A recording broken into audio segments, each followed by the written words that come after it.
오늘은 본 말씀을 중심으로 해서 성경적 가치로 하나님의 세계를 보라, 그리스도적 가치로 하나님의 일을 보라, 이런 주제로 말씀을 전하겠습니다. 제 친구 목사가 미국 유학 생활할 때 룸메이트가 하루는 이런 질문을 하더랍니다. Have you been saved? 너는 구원 받았냐? 이 질문을 받고 제 친구는 자신이 구원받은 것에 대해서 이렇게 설명했답니다. 나는 한국에서 3대째 신앙인의 집안이고 나의 할아버지는 교회 장로님이시고 아버지는 목사님이시다. 그리고 나 역시 목사이고 지금 신학 공부를 하고 있다. 그런데 이 대답을 듣고 있던 그가 그것이 네가 구원받은 것과 무슨 상관이야? 라고 되묻더랍니다. What does that have to do with your salvation? 그때 제 친구는 구원은 다른 사람과의 관계가 아니라 자기 자신과 예수님과의 관계임을 깨달았다고 합니다. Salvation is not a relationship with others, but a relationship between myself and Jesus Christ.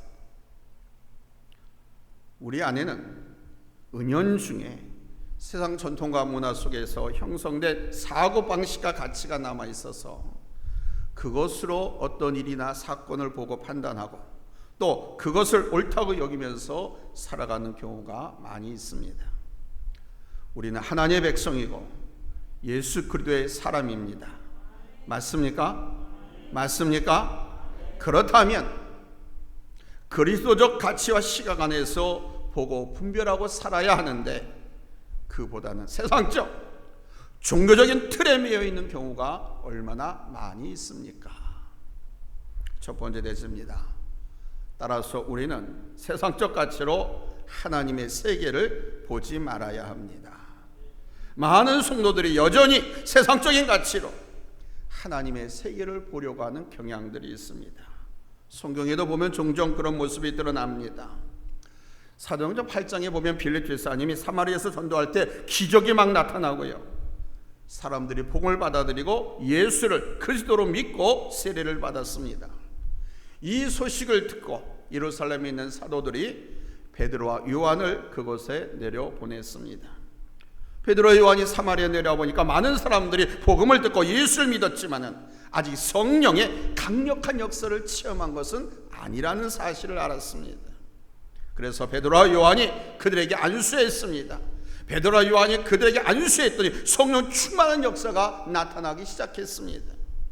이 성령 충만한 역사로 사람들은 더 온전하고 견고한 믿음 가운데 서게 되었습니다. 그때 사마리아에 시몬이라고 하는 마술사가 있었습니다. 그는 마술을 통해서 사마리아 지방에 높고 낮은 사람들에게 하나님의 능력을 행한다라고 하는 칭송을 받는 자였습니다. 근데 빌립 집사님을 통해서 복음을 듣고 예수를 믿고 세례를 받았습니다. 그리고는 시몬을 따라다녔습니다. 그런 와중에 베드로와 요한이 안수함으로 성령의 역사가 나타나는 것을 보고 베드로와 요한에게 요청했습니다. 내가 돈을 줄 테니까 나한테도 사람들에게 안수할 때 성령의 역사가 나타나게 해달라, 이렇게 요청을 했습니다. 그러자 베드로와 요한이 선포했죠. 내가 하나님의 선물을 돈 주고 살 줄로 생각하였으니 내 은과 함께 내가 망할지니라.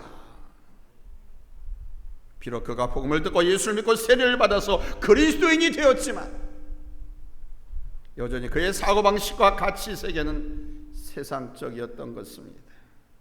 돈으로 성령의 능력을 살려고 했으니 말입니다.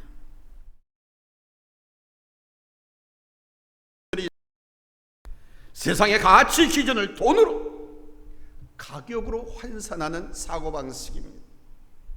교회 운영도 세상의 경영 논리를 봅니다. 그것으로 평가합니다. 교회의 성장을 대기업의 성장 개념으로 생각합니다. 그래서 담임 목사가 부임한 이래 교회가 1년이 가고 5년이 가고 10년이 갔는데도 부흥하지 성장하지 않으면 기업의 성장 개념으로 와서 목사님 나가주세요. 기간을 맡고 있는 부교육자에게 성장이 안 되면 나가주세요. 아주 큰 오해, 아주 큰 착각을 하고 있습니다. 교회 안에서 또 하나 뚜렷하게 드러나고 있는 것은 직분을 계급 구조로 생각하는 경향입니다. 목사, 장로, 권사, 집사, 권찰, 기관장, 위원장, 부장집사, 바로 이런 직분을 하나의 계급 구조로 생각합니다. 이런 의식과 또 그렇게 중요하고 생각하는 것은 바로 우리의 전통적 유교와 불교 세계에 있는 사고방식을 답습했기 때문입니다. 그들은 그렇거든요. 거기는 계급이 지배하거든요. 예수님은 마가복음 10장 45절에 보면 당신 스스로 이 땅에 섬기러 오셨고 자기 목숨을 많은 사람의 대속물로 주기 위해서 오셨다고 했습니다. 그리고 성경의 직분은요, 계급이 아니라 봉사와 섬김의 자리인 것입니다. 그런데 잘못된 의식으로 지배 자리로 생각을 하고 이 자리를 얻기 위해서 경쟁을 하고 부정한 방법을 사용하기도 합니다. 어떤 기관 총회에서 임원 선거를 하는데 네거티브적 방법을 동원해서 다른 후보를 비방하고 모함하는 것을 봤습니다. 꼭 정치판에나 있을 법한 일들이 벌어진 것입니다. 이런 일이 어떻게 교회 안에서 일어날 수 있단 말입니까? 그 이유는 바로 세상의 가치 기준으로 교회를 바라보고 있기 때문인 것입니다. 그러니 교회가 자꾸만 부패되고 세속화되어 갈 수밖에 없는 것입니다. 세상 한복판에서 발을 딛고 살아가는 성도가 교회 안에서 똑같은 가치관과 시각을 가지고 하나님의 일을 하려고 보니 교회도 그렇게 부패되고 세속화되어 가는 것입니다. 그런 가치관을 그대로 교회에 하나님의 일에 대입해서는 안 되는 것입니다. 두 번째로 종교적 관점을 성경적 관점으로 착각하지 말아야 됩니다. 오늘 본문에 보면 그런 모습이 아주 선명하게 드러나고 있습니다. 하루는 우리 예수님의 제자들과 함께 길을 가시다가 나면서부터 소경으로 태어난 한 사람을 만나게 되었습니다. 그때 제자들이 예수님께 질문했습니다. 2절에 랍비여, 이 사람이 맹인으로 난 것이 누구의 죄로 인함입니까? 자기입니까? 아니면 그의 부모님입니까? 이에 우리 예수님께서 제자들에게 말씀하셨죠. 3절입니다. 이 사람이나 그 부모의 죄로 인한 것이 아니라 그에게서 하나님이 하시는 일을 나타내고자 하심이라. 제자들은 우리 주님과는 전혀 다른 시각으로 날 때부터 소경된 자를 보고 있습니다. 이것은 지금 제자들이 유대교의 전통적인 관점에서 보는 것입니다. 전통적인 관점에서 보았을 때 제자들은 당연히 그 사람이 앞을 못 보게 된 원인은 죄 때문이라고 본 것이죠. 유대인들은 사람이 잘 되고 못 되고 건강과 병들고 하는 문제를 다분히 종교적으로 보려는 경향이 있습니다. 종교적으로 생각하면 인간이 당하는 모든 고난은 모두가 다 죄 때문이라는 것입니다. 죄인들은 병들고 가난하다고 생각했습니다. 그러나 의로운 사람들은 잘 살고 건강할 수밖에 없다고 여겼습니다. 때문에 제자들은 문둥병자나 시각장애인, 안진뱅이, 귀머거리, 귀신 들린 자들을 죄인으로 저주받은 자들이라고 무시했습니다. 간주했습니다. 지난 시간에 우리가 살펴본 한 부자 청년 이야기가 성경에 나옵니다. 그가 예수님께 이렇게 말했습니다. 주님, 나는 어렸을 때부터 율법을 다 지켰습니다. 나는 어렸을 때부터 율법을 다 지켰습니다. 여러분, 이 말이 의미하는 것이 무엇인지 아십니까? 나는 부자이기 때문에 의롭다는 것입니다. 아니, 의로운 사람이기에 하나님께서 축복해 주셔가지고 부자가 되었다는 거예요. 만약 그가 가난했더라고 하면 그렇게 말할 수 없었겠죠. 왜 그렇습니까? 도덕적으로 자신은 의로울 수 없기 때문입니다. 가난하면 유대교 전통적인 율법적인 관점에서 볼 때 가난한 사람, 병든 사람은 의롭지 못한 사람으로 봤기 때문입니다. 가난하다는 그 자체가 이미 의롭지 못한 것이기 때문입니다. 그러니까 의롭지 못하니까 축복받지 못하고 가난하게 사는 것이라고 유태인들은 생각했습니다. 이런 사상은 가장 전형적인 종교적인 스타일입니다. 잘못된 것입니다. 착각입니다. 그런 생각, 그런 사고방식을 갖고 살면 안 됩니다. 오늘 여러분들도 여러분 이런 논리로 우리 하나님의 세계를 보려고 하는 경향이 있지 않습니까? 우리가 어떤 고난이나 아픔을 겪게 되면 스스로 자기를 정죄하고 피하하지요. 가난 그 자체를 자신의 죄 때문이라고 여기는 사람들이 있습니다. 제가 2년 전에 배가 너무 아팠습니다. 그래서 병원에 가서 CT를 찍고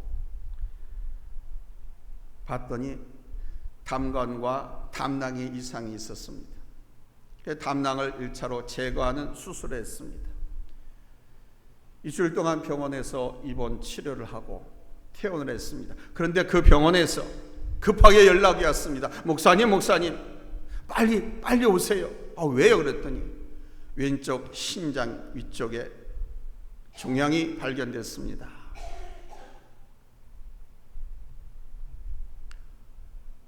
불이 나게 그 담당 의사를 찾아가서 다시 또 CT를 찍고 확인해 봤습니다.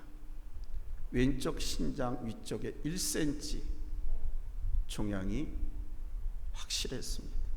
이 의사가 말합니다. 목사님, 대학병원으로, 큰 병원으로 가셔서 이거 수술하셔야 됩니다.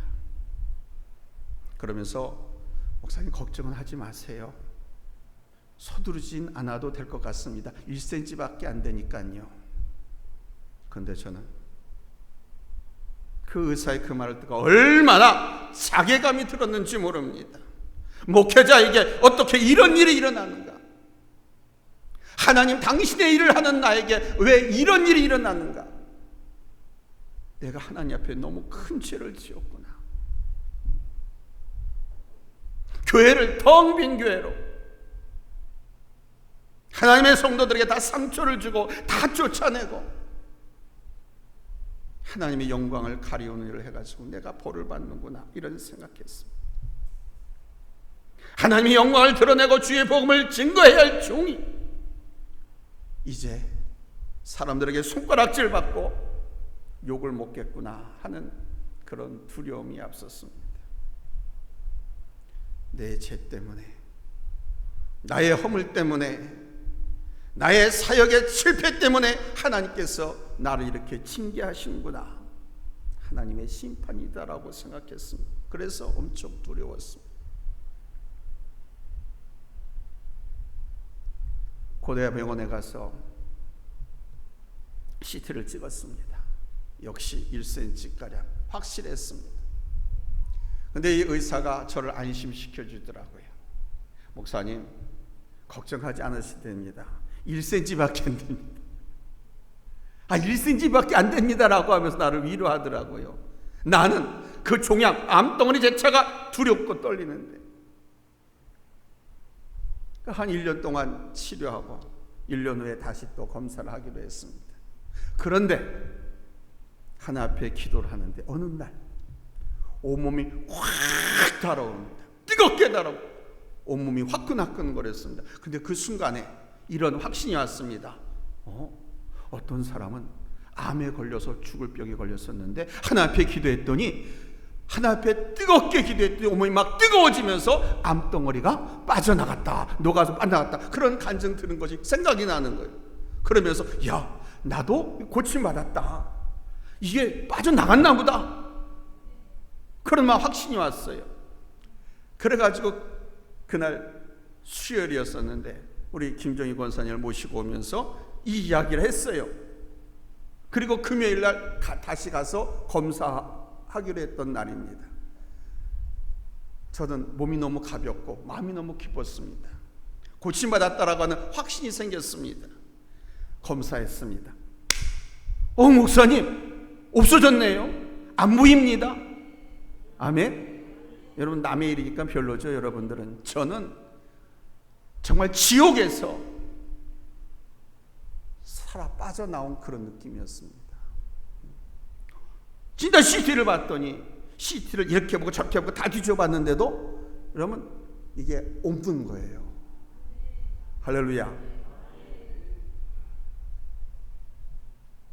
그리고 나서 하나님의 이런 은혜는 간증하는 거라고 해서 몇몇 사람들에게 전화를 걸었습니다. 제 동생 목사에게도 전화 걸고 어머니에게도 전화 걸고 친구 목사들에게 전화 걸고 간증했습니다. 저는 엄청난 회개의 시간을 가졌었거든요.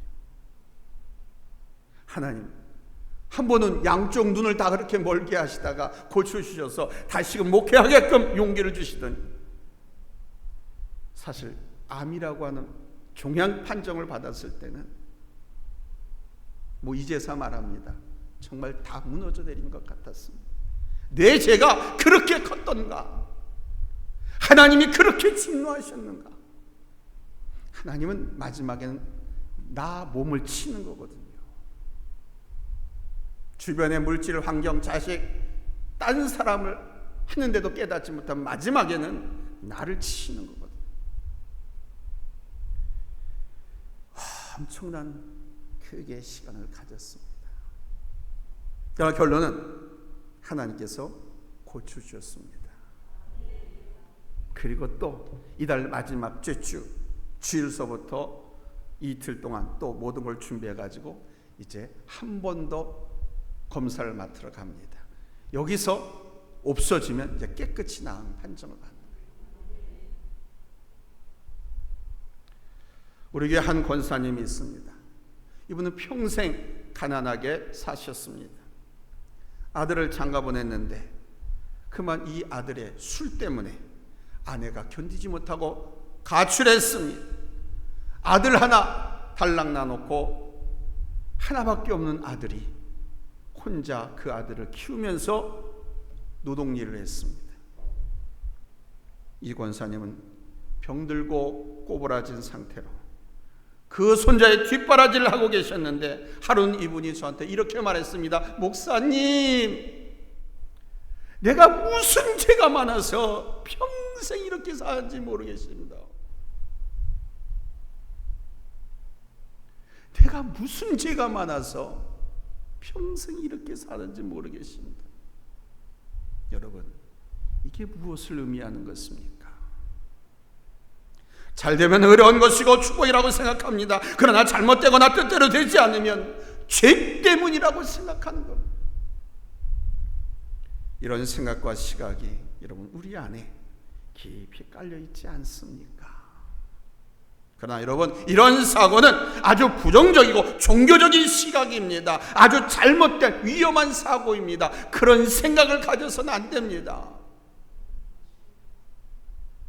우리는 세 번째 대신 성경적 가치로 하나님의 세계를 보는 사람이 되어야 합니다.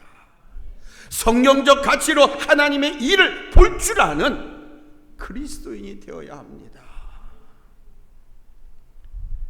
우리 성도들은 성경적 가치와 그리스도 가치로 볼 수 있어야 하고 하나님의 은혜를 구하고 축복할 수 있어야 돼요. 오늘 우리 예수님께서는 우리 인간이 병들고 죽는 것이 그 사람의 죄 때문이라고 말씀하지 않으셨습니다. 나면서부터 안 못 보던 사람에 대해서 우리 예수께 뭐라고 말씀했습니까? 하나님이 하시는 일을 나타내고자 했습니다. 하나님이 하시는 일이 있다. 그것을 나타내시려고 하는 것이다.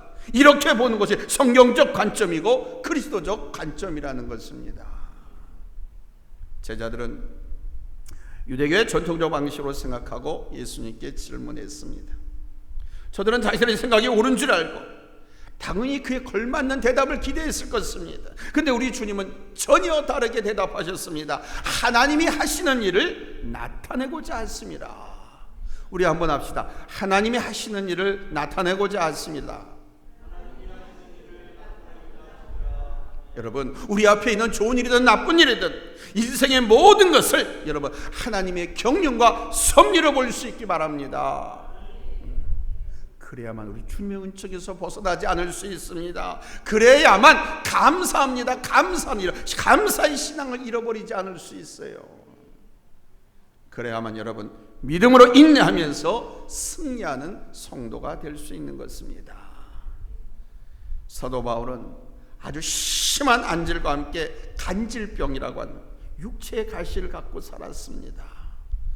이것은 바울 사도 개인적으로도 무척 고통스러운 일이었지만 그가 사역을 할 때, 즉 복음을 전할 때 전혀 덕이 되지 않았습니다. 실제적으로 보물 자는 현장에서 막 눈이 뒤집어지고 입에 개거품이 나고 시장 바닥에서 뭘 베베 꼬면서 쓰러진 일이 있었습니다. 간질병 증세가 나타난 거죠.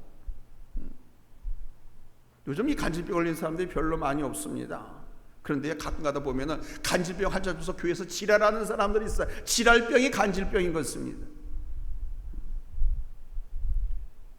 마른 땅이든 실내든 시장 바닥이든 구중물정이든 이 간질병이 나타나기 시작하면 막 아무데나 막 뒹굴면서 배배 꺼가 돌아가고 개거품이 나고 막 눈이 헷가닥 들어가요. 그래서 사도 바울은 복음을 전하는데 성도들에게 아니면 일반 사람들에게도 전혀 도움이나 덕이 되지 않으니까 하나님 이것을 좀 고쳐주세요. 고쳐주세요. 목숨을 건 큰 기도를 3번씩이나 하나님 앞에 간청했다고 합니다. 그런데 우리 하나님께서는 내 은혜가 내게 족하도다. 이는 내 능력이 약한 데서 온전하여 짐이니라. 이렇게 응답하셨어요. 고쳐주시지 않고. 그런데 사도 바울은 이 하나님의 응답을 받고 그대로 모든 것을 받아들였습니다. 그리고 도리어 크게 기뻐하면서 자신의 약한 여러 가지를 다 자랑했습니다. 약한 것을 자랑했습니다. 오히려 그 약한 때문에 교만하지 않고 더 하나님을 의지하게 되고 그 약한 때문에 하나님을 의지하면서 가니까 예수의 능력이 그를 통해서 나타나게 되므로 기뻐하고 감사했다고 합니다. 여러분, 그리스도적으로 본다고 하는 것은 이런 것입니다. 내가 그리스도 예수 안에서 살아가면서 내가 아무리 불편하고 힘든 부분이 있어도 마음에 안 드는 부분이 있어도 이 일을 통해서 하나님이 하시고자 하는 일이 무엇일까를 생각하고 믿음으로 붙잡고 간다면 분명 우리 하나님께서는 그 일을 통해서 하나님의 일을 드러내실 줄로 믿습니다. 할렐루야. 인도 선교사로 나가려고 하던 제 제자 자매가 있었습니다. 시집간 언니한테 인도로 출국하기 전에 인사를 하려고 갔는데 그 형부가 갑작스러워 교통사고로 죽었습니다. 그 바람에 언니를 위로해야겠다는 생각에 출국하는 것을 잠시 미루고 있었습니다. 그런데 사랑하는 남편을 잃은 그 언니가 시름시름 앓더니 3개월도 못 가서 역시 죽었습니다. 세상을 등졌습니다. 그녀는 꼼짝없이 언니의 세 아이들을 맡아 키워야 했습니다. 그 바람에 선교사로 나가는 꿈을 접어야 했습니다. 그녀는 왜 하나님, 내가 선교사로 나가서 헌신하려고 하는데 내게 이런 일이 일어나게 합니까? 왜 못 나가게 이렇게 나를 붙잡습니까? 그러면서 자신의 형편과 처지를 비관하고 하나님 앞에 원망 기도를 드렸다고 합니다. 그런데 그녀는 얼마 지나지 않아서 이 하나님의 이유를 깨달았습니다. 그녀는 이 아이들을 잘 키워서 아이들 셋 모두를 선교사로 헌신시켰습니다. 인도로, 독일로, 캐나다로. 그녀는 거기서 모든 과정에 하나님께서 하셨음을 후에 깨달아 안 것입니다. 자기 혼자 선교사 나가면 혼자인데 조카 셋을 다 주의 종으로 선교사로 파송을 했으니 얼마나 큰 하나님의 계획이고 섭리입니까? 여러분, 우리는 믿음의 안목을 가져야 합니다. 지금의 시련과 아픔과 어려움은 우리 하나님의 징벌이 아닌 은총의 시작이라는 것입니다. 설령 잘못해서 매를 맞는 것이라 할지라도 심판의 매가 아닌 돌아오게 하시는 하나님의 은총이요 은혜인 것을 알아야 됩니다. 이것을 아는 것이 믿음입니다. 믿음이라는 게 뭡니까? 그냥 불쏘로 뛰어드는 게 믿음입니까? 저 한강이를 맨발로 걸어보겠다고 한강 물속으로 뛰어드는 게 믿음입니까? 아닙니다. 여호수아와 갈렙이 가나안 땅에 들어가자고 한 것은 바로 이러한 우리 하나님의 섭리 신앙을 믿었기 때문입니다.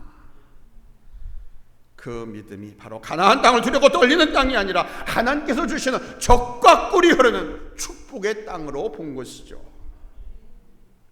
우리가 믿음의 눈으로 볼 수 있다면 이제 우리 앞에 있는 모든 것에 대해서 두려워하거나 염려에 사로잡히지 않게 될 것입니다. 오히려 믿음으로 담대하게 하나님께서 하시는 일을 기대하며 갈 수 있습니다. 그 믿음이 여러분 여호수아와 갈렙을 복되게 했습니다. 출애굽 세대 중에 가나안 땅에 들어갈 수 있었던 사람은 오직 여호수아와 갈렙뿐이었습니다. 출애굽 세대 중에 오직 그들만이 가나안 땅을 밟지 않았습니까? 사랑하는 성도 여러분, 여러분 앞에 놓인 많은 문제들을 어떻게 보고 있습니까? 성경적 가치로 볼 수만 있다면 여러분의 믿음은 더 커지고 온전해질 것입니다. 성경적 가치란 그리스도적 가치입니다. 하나님의 가치입니다. 저와 여러분은 예수 그리스도와 함께 살아가는 사람들입니다. 맞습니까? 맞습니까? 그렇다면 우리는 이 가치를 배워야 합니다. 이 가치로 나를 보고, 이 가치로 다른 사람을 보고, 이 가치로 하나님의 세계를 볼 수 있어야 합니다. 그때 우리는 믿음의 삶을 사는 것이 되는 거예요.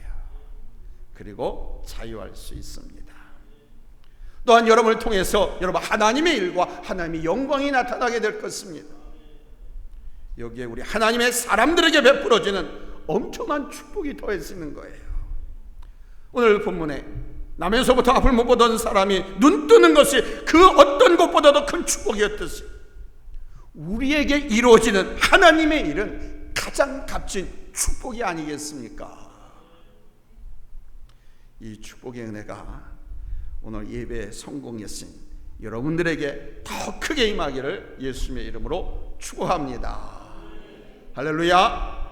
예배의 성공자가 되십시오.